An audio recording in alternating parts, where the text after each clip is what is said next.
Hello and welcome to The Hearing, our music review show here on the John and Scotto YouTube channel.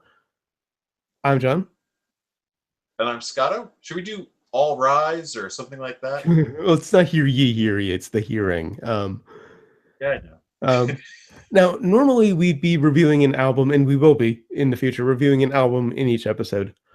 But since this is the test episode, and there's a band on our list that doesn't have an album out yet, and as far as I know, don't have one in the works, we figured we'd put the two, odd ones out together. And that band is Estrons. Estrons is a four-piece rock band from Cardiff, Wales, comprised of Tally Kallstrom on vocals, Rodri Daniel on guitar, Steph Pringle on bass, and Toby Bang on drums. I hope that's his real last name. And many critics have called them punk. Tally has described them as heavy pop.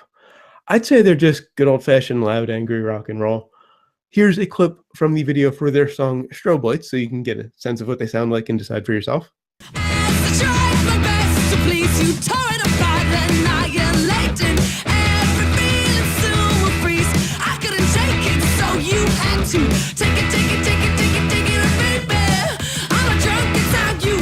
Now, we're going to take this song by song, in chronological order, their earliest release to their most recent release. And their first release was in 2012, and it's called Make a Man. Now, this one begins kind of deceptively. There are these pretty shimmering guitar chords, with a ton of reverb and delay. And then the drums and bass come in. I characterize it as a heavily produced punk. Perhaps, yeah. It does have like a punk quality to it. It's kind of, I'll liken it to how I felt when I first listened to Muse. Like, oh, now I understand what Radiohead was trying to do. Well, I listened to this and like, oh, now I get what Paramore was trying to do. Kind of thing. Wow. And it's interesting you say heavily produced, because they're on Gofford Records, which has only released their music and a compilation album called Flying Vinyl that features 2 Estrons songs and 2 songs each by 4 other bands. And they've referred to Steph, their bassist, as their producer. So they're unsigned, completely independent. It's interesting that you call it produced. It does have a very heavily produced sound, though, doesn't it? I mean, yeah, a little bit, yeah. Mostly, I think that's Rodri's effects. He uses a ton of effects on his guitar, and it's almost completely clean, which is surprising for a band that does verge on punk.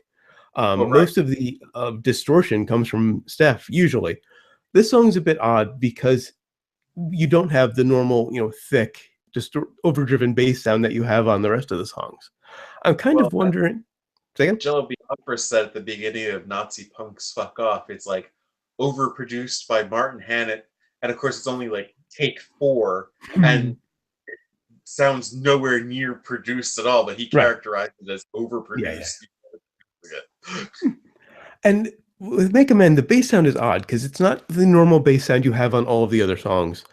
And the bassist in the video, I can't tell by looking at his face if it's Steph, but he's playing a different bass, and it's slung much higher. I suspect they may have had a different bass player at this point. I think they went through 12 different bassists and drummers before they settled on, before they found Steph and Toby. Happens, settling on personnel. I suspect, so I suspect, like I said, that there's a different bassist.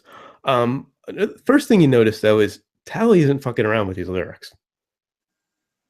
Well, her voice, I mean, I'd compare it to Runaways.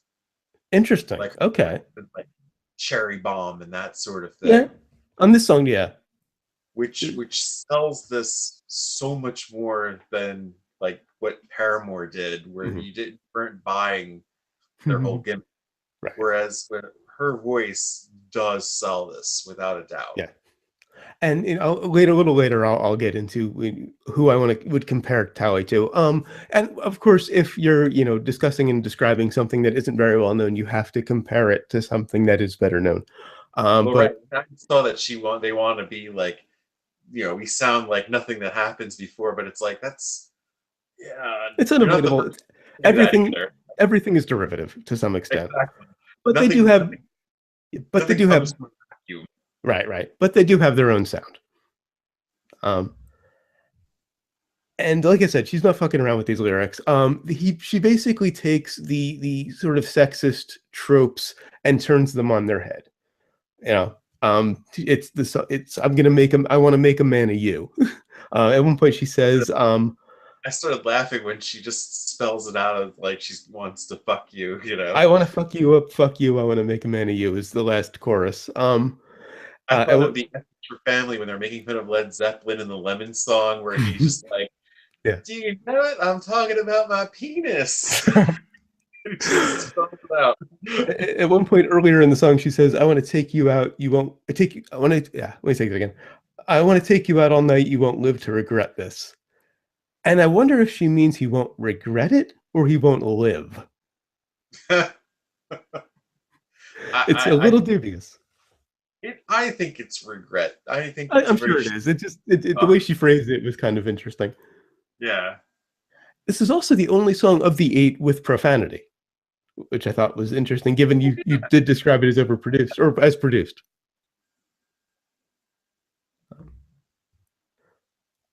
But it definitely gets the point across, particularly in the music and the lyrics and the music. It's because it's very aggressive. Aside from that beginning with the shimmering guitar chords.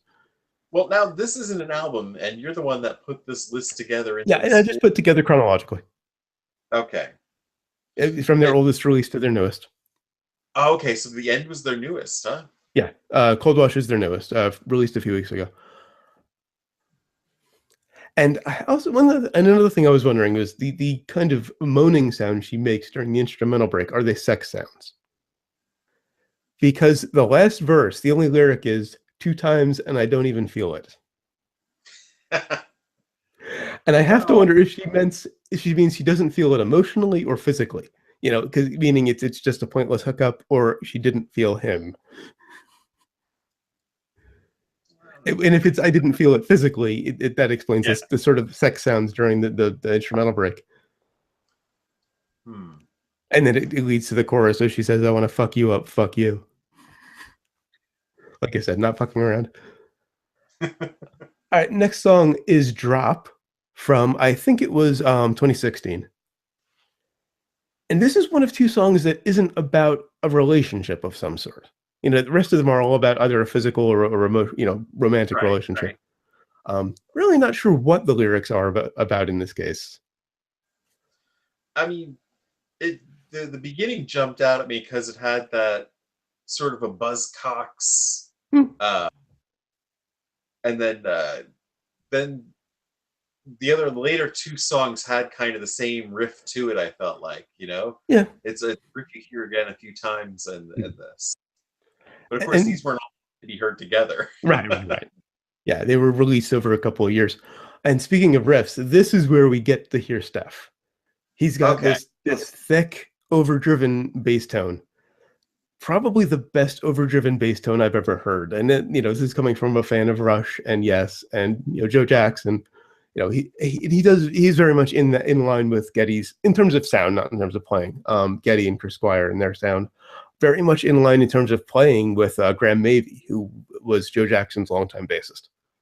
If you've ever heard "I'm the Man," it's very much in line with that. Just to point out, one of the more interesting things about this show is we come from very different perspectives when it comes to yeah. music, or different backgrounds, I should say.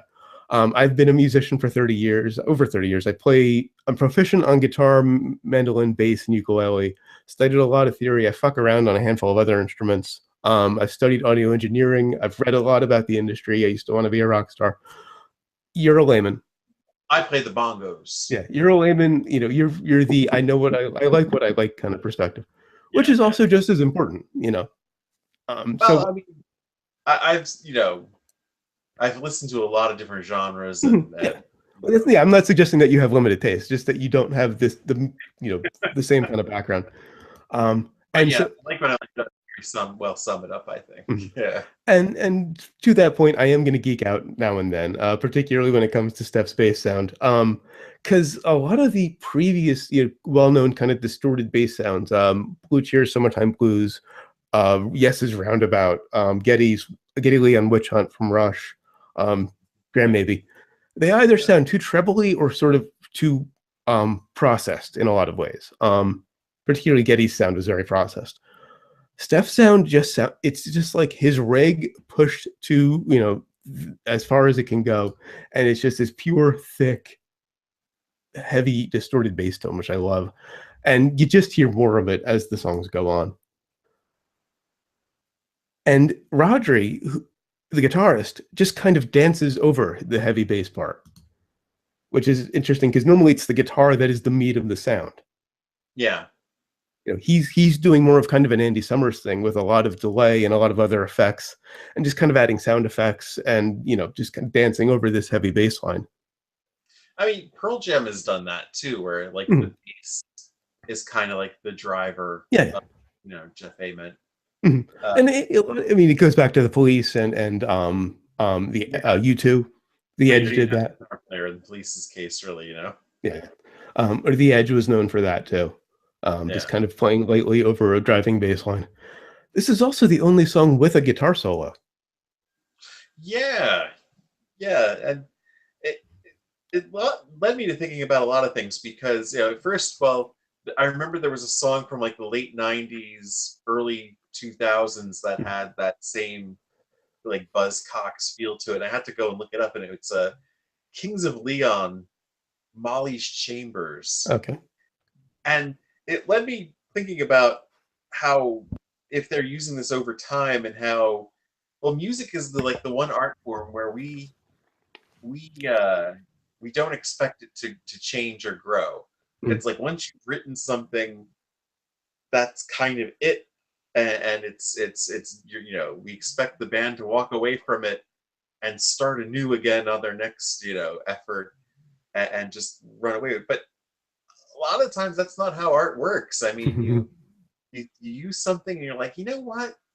Wouldn't that sound better if we did it in this, or use it that way? I mean, you don't expect musicians to do that. Any other art form, though, we're like, you know what?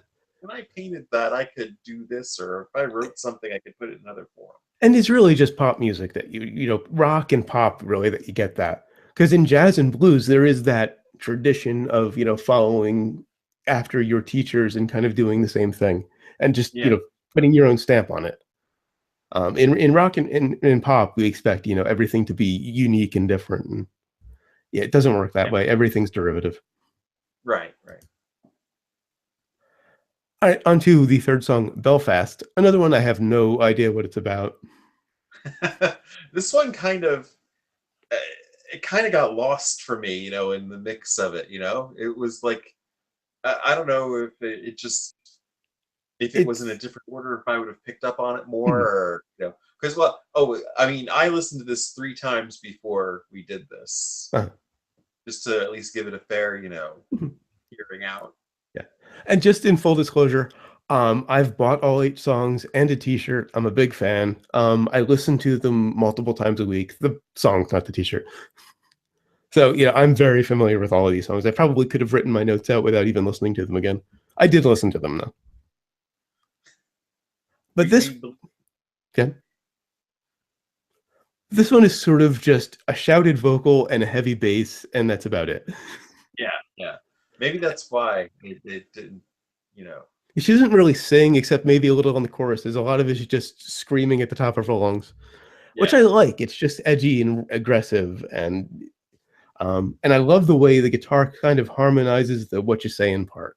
It picks a really unusual interval. I didn't check out what it was, but it's really unusual interval that kind of tenses you up as you hear it in the bridge.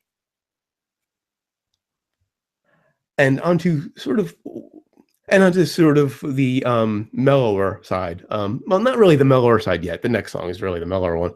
I'm Not Your Girl. This is one of the big standouts for me. Okay. The sound just has so much depth to it at the same time. I mean, it feels like they're doing their most here, I feel. Interesting, because it's not one of the standouts for me. I mean, I like all of them. I bought all of them. But it's not one of my favorites. But with you were mentioning Tally sounded like Cherry from the Runaways. To me, she's kind of a cross between, and this is an obvious comparison, Janis Joplin. any bluesy female singer is going to be compared to Janis Joplin. There's a little bit of Brian Johnson in there when she screams. Brian Johnson from AC/DC. There's a later song we'll get to. Go next to the last one. There's a section where she screams. It's straight out of Brian Johnson's playbook. And on her more melodic, sort of mellower side, I hear a bit of Morrissey.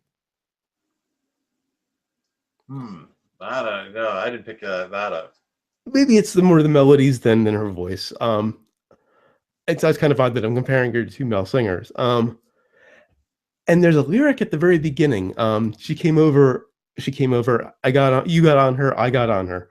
Is it a threesome she's talking about? Sounds like a threesome to me. Yeah.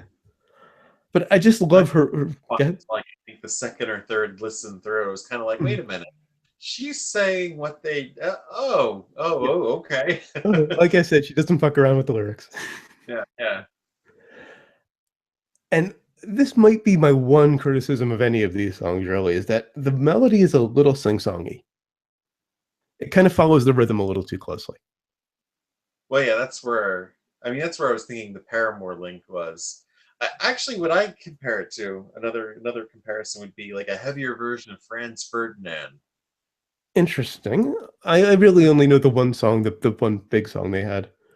Yeah, because they were more into the funkier side of it, and this is more of like a punk version of that, I feel. Which it does work, you know? Yeah. And I love how it gets, really atmospheric in the last verse. Roger's really got the delay and all the effects going, and because he's got Steph there holding down, the chords and the rhythm and the riff, he can just glide over top and just play whatever he wants, which I think is one of the things that really sets them apart.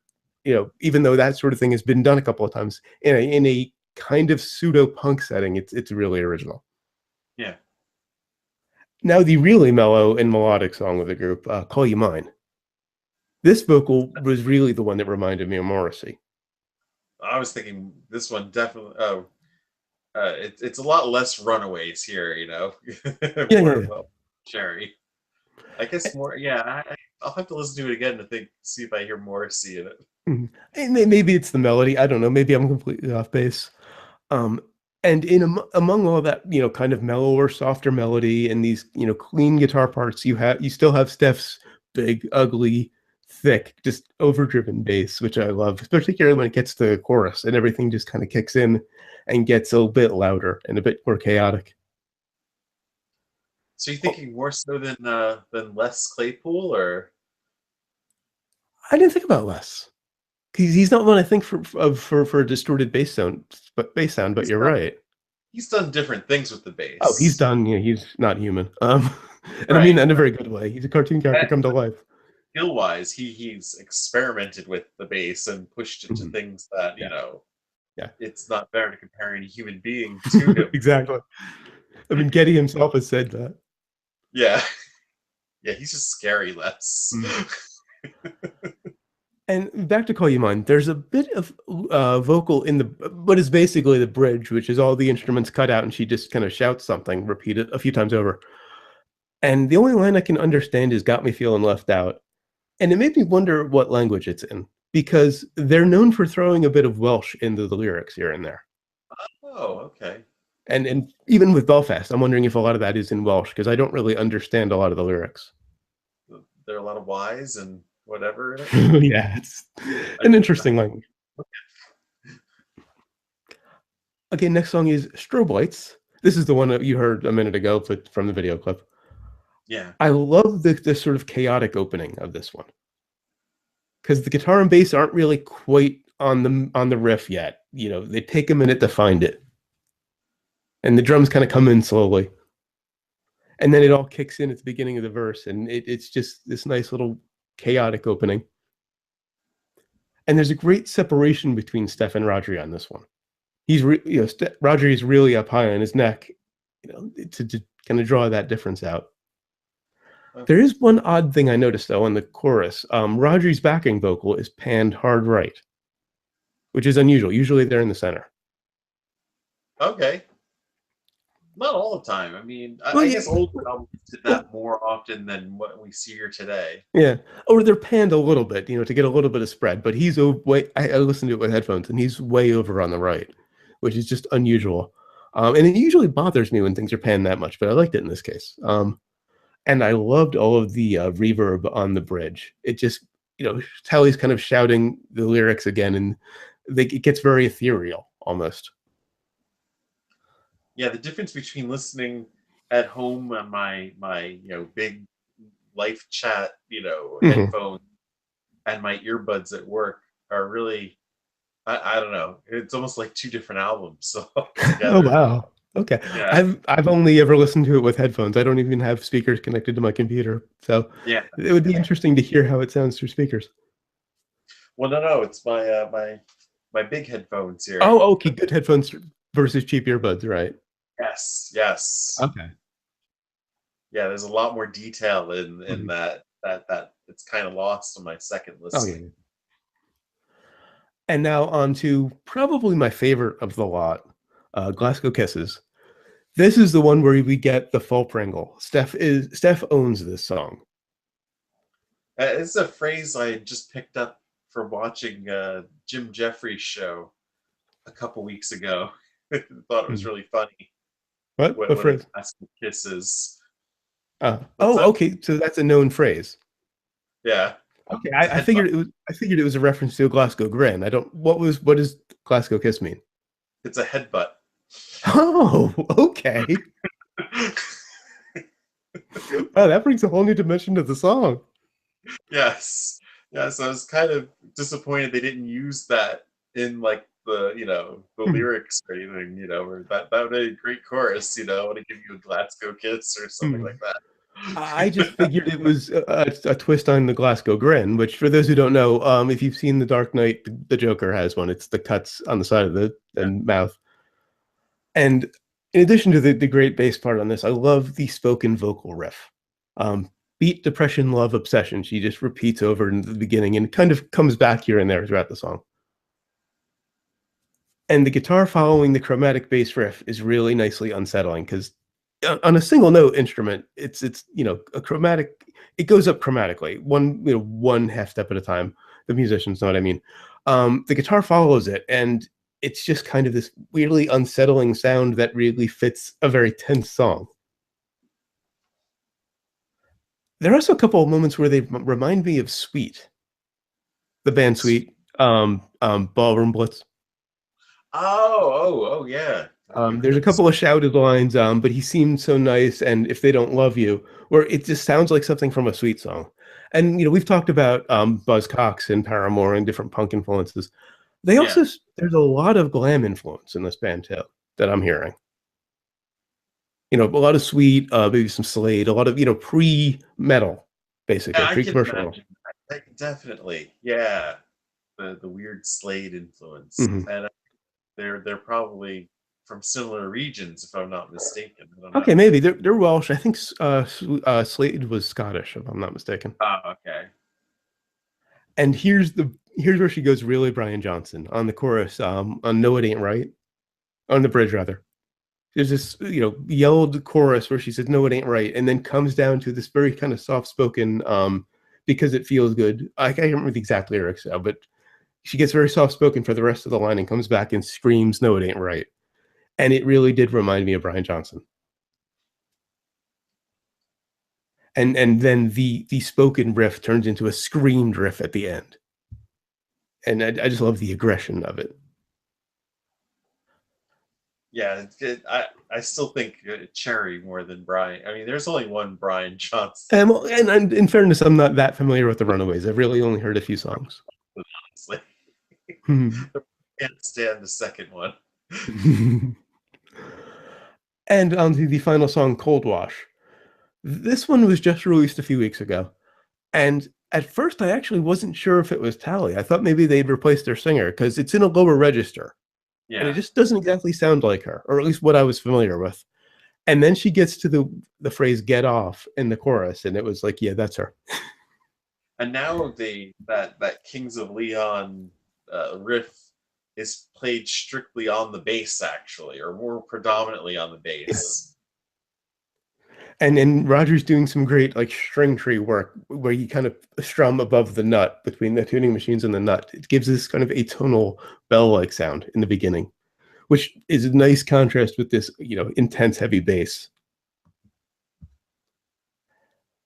And there's some great, again, odd guitar harmonies in the pre-chorus. My house is clean, my room is clean, that section.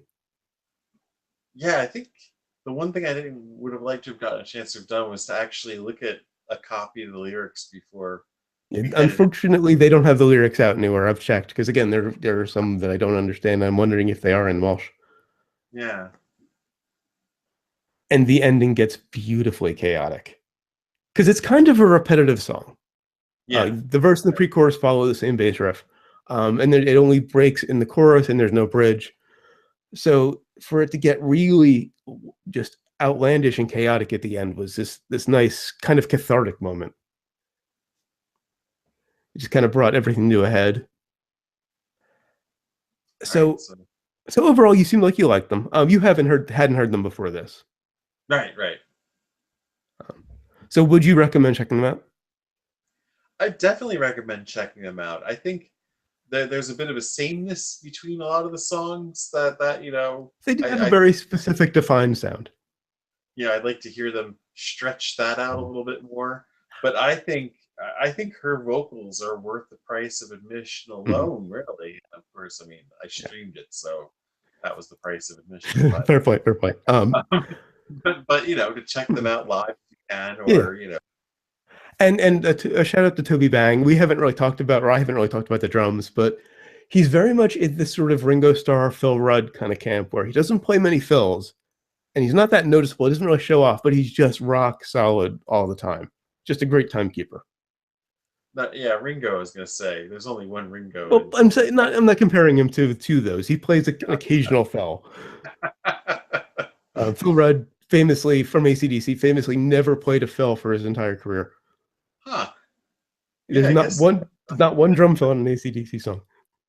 Huh. Toby does play them occasionally, but they are rare, and he's mostly just a timekeeper, and he does a great job with it. And he's really just there to show off the rest of the band. Steph's the Weird Al Yankovic drum solo. Exactly. Steph's incredibly thick, heavy bass tone, and Rodri's, Andy Summers-esque effects work, and Tully's incredible voice. Yeah. And as far as recommendation, obviously I would recommend them. I'm a huge fan. I considered wearing the T-shirt tonight, but then I didn't want to be that guy. Yeah, you can't wear the T-shirt to the review. No.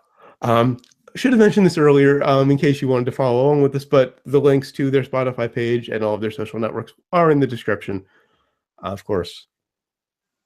All right, so that was the first episode of The Hearing. Again, next time and every time after, there will be an album. We don't have the next one chosen yet. We'll announce it before the next episode goes up. We need to do some soul searching. Do we want a classic album? Do we just want some other indie album? Do we want to do something in the middle? I mean... Well, I think in fairness, it'll be one of the ones you chose or one of the ones that were chosen by a couple of friends of ours. Yeah. Just because this was my pick, obviously. So just, kind of rotate through. All right, so until next time, always remember, never forget, wherever you go in life, there you are.